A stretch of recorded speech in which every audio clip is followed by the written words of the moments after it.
El proyecto Optimis es un estilo educativo fruto de varios años de trabajo, de investigación del Centro de Fomentos de Centros de Enseñanza de España y que viene siendo aplicado con mucho éxito en centros de calidad, tanto en Europa como en América, y es promovido en el Perú por la Escuela de Capacitación Pedagógica.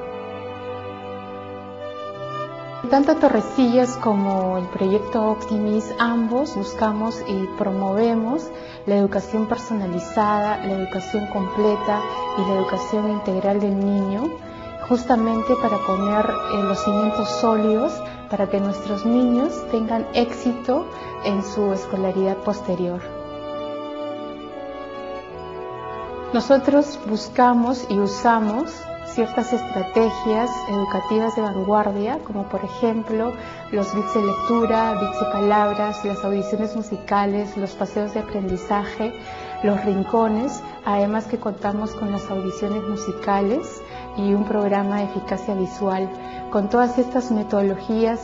lo que hacemos es promover y darle al niño una estimulación organizada y que le va a permitir alcanzar ciertos niveles de madurez neurológica, de desarrollo y aprendizajes óptimos, pero siempre respetando sus condiciones personales.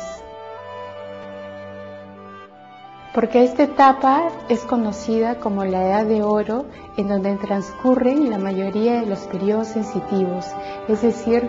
en el periodo en que el niño está preparado psicobiológicamente para adquirir un aprendizaje.